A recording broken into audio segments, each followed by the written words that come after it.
पहली चीज़ ये ज़रूर आपको मेक श्योर करनी। अब अगली जो चीज़ मैं आपको बताने जा रहा हूँ ना, ये सबसे इंपॉर्टेंट पॉइंट है आज की पूरी क्लास का। इसको बहुत ध्यान से यार सुन लो और इसको भी आप समझने की कोशिश करो। मैं ऐसा मान के चलता हूँ कि हमारे पास टोटल 24 आवर्स एक दिन में होते हैं, ठीक है, 24 घंटे आपके पास होते हैं एक दिन में।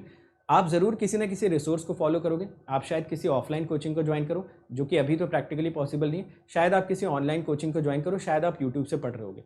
तो मैं ऐसा मान के चलता हूँ कि 24 घंटे में से 6 घंटे जो आपके जाएंगे 1 जून से, 1 जून से जो 6 घंटे आपके जाने वाले हैं, वो तो आपको क्लासेस अटेंड करने में चले जाएंगे, है ना। इतने घंटे तो यार क्लास अटेंड करने में चले जाएंगे, 6 घंटे प्लस 2 आवर्स में एक्स्ट्रा मान लेता हूँ कि आप क्लास में जाके बैठोगे, लॉग इन करोगे एंड ऑल।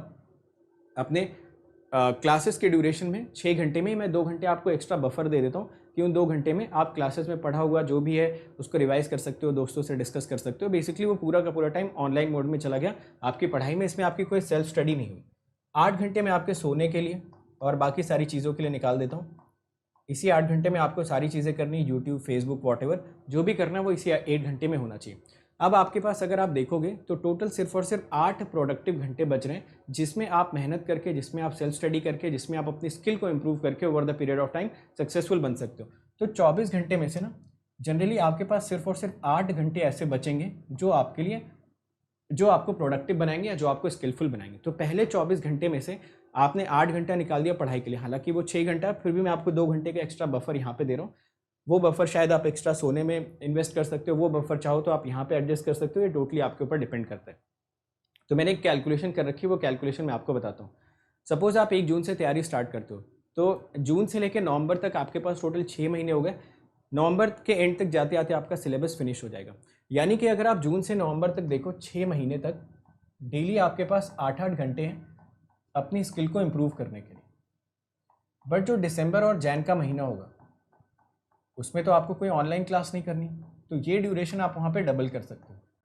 अगर आप ये टोटल ड्यूरेशन जोड़ोगे तो टोटल आपके पास सिर्फ और सिर्फ 4000 घंटे बचे हुए, जिसमें से एक एक सेकंड बीतता जा रहा है आपके अगले गेट के एग्जाम के लिए।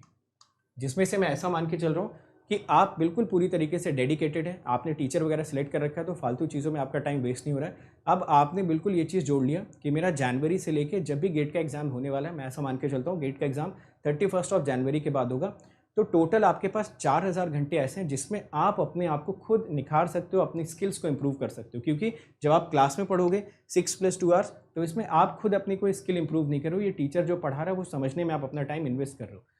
तो सबसे पहली चीज़ आप ये देखिए कि आपके पास टोटल 4000 आवर्स बचे हुए हैं। तो आप मुझसे पूछोगे सर क्या एक दिन में हमको 16 घंटे तक प्रोडक्टिव रहना चाहिए? ऐसा पॉसिबल भी है प्रैक्टिकली? बिल्कुल यार, कोई भी इंसान जो इस दुनिया में आता है उसके लिए भगवान ने सिर्फ और सिर्फ 8 घंटा सोने का टाइम दे रखा है। बाकी 16 घंटे भगवान ने उसको इसी तरीके से बनाया था कि वो 16 घंटे तक प्रोडक्टिव रह सके, वो अपनी स्किल्स पे काम कर सके, अपने टास्क को कंप्लीट कर सके, उसके पास जो भी दुनिया भर के आसपास की चीज़ें होती हैं उनको अच्छे से मैनेज कर सके। But over the period of time हम लोग लेजी हो गए, हम लोग बहुत ही ज़्यादा आलसी हो गए। हमें तो मज़ा आने लगा लेटे रहने में और दुनिया भर की चीज़ें करने में, रादर की वो चीज़ें करने में जिससे शायद हमारी स्किल इंप्रूव हो, जिससे हम आगे चल के सक्सेसफुल हो पाएँ, जिससे आगे चल के बेसिकली हम पैसे कमा पाएँ। तो अगर आगे चल के आपको सक्सेसफुल होना, आगे चल के आपको स्किलफुल होना है, तो ये 4000 घंटे का जो मैंने आपको कैलकुलेशन दे रखा है, आप चाहो तो पूरा जोड़ के देख लो। 4000 घंटे आपके पास बचेंगे 1 जून से लेके 31 जनवरी तक। तो आगे से आपको क्या करना है कि ये 4000 घंटे को ना जितना एफिशिएंटली आप यूटिलाइज करोगे उतनी अच्छी आपकी रैंक आने की पॉसिबिलिटी बनेगी।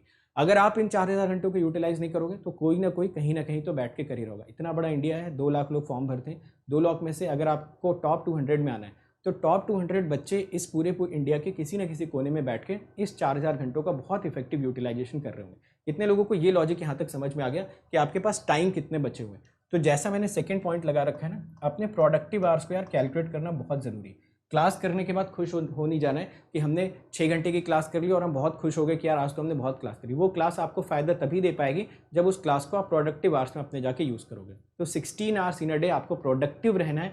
आपको हमेशा अपने टास्क के बारे में, अपने डेडलाइंस के बारे में और जो भी आपके आगे आने वाले इनिशिएटिव्स हैं उनके बारे में सोचते रहना।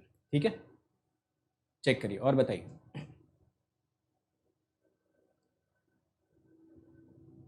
ठीक है, तो बिल्कुल मैं स्टेप बाय स्टेप बता रहा हूँ आपको। अगर आप ऐसा करते हो और उसके बाद भी आपकी रैंक नहीं आती तो मेरे हिसाब से ऐसा पॉसिबल ही नहीं है। अंडर 500 रैंक आपकी कभी भी कहीं नहीं जा सकती, प्रोवाइडेड आप ये सारी चीज़ें बिल्कुल systematically just like a machine follow करते हो। अच्छा, यहाँ पे एक डिस्क्लेमर मैं और दे देना चाहता हूँ, क्या ये जो स्ट्रैटेजी मैं बता रहा हूँ ये बहुत ही सुपर इंटेलिजेंट लोगों के लिए है?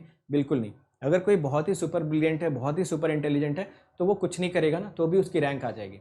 ये स्ट्रैटेजी उन लोगों के लिए है जो एक एवरेज स्टूडेंट है, जो अभी तक एवरेज रहे हैं, जिनको आगे कुछ बड़ा करना है। तो अगर आपको आगे कुछ बड़ा करना है तो आपको ना सुपर इंटेलिजेंट को कैसे बीट करना है? अपने हार्डवर्क से और अपनी स्ट्रैटेजी से। अगर आप एक ऑर्डिनरी स्टूडेंट हो और आपको एक्स्ट्रा ऑर्डिनरी बनना है तो you have to work like a machine. आपको बिल्कुल मशीन की तरह काम करना पड़ेगा। आपके अंदर इमोशंस, आपके अंदर आराम करने की चाहत, आपके अंदर मज़े करने की चाहत अगर है तो आप कभी भी ना एक्स्ट्रा ऑर्डिनरी बन नहीं पाओगे।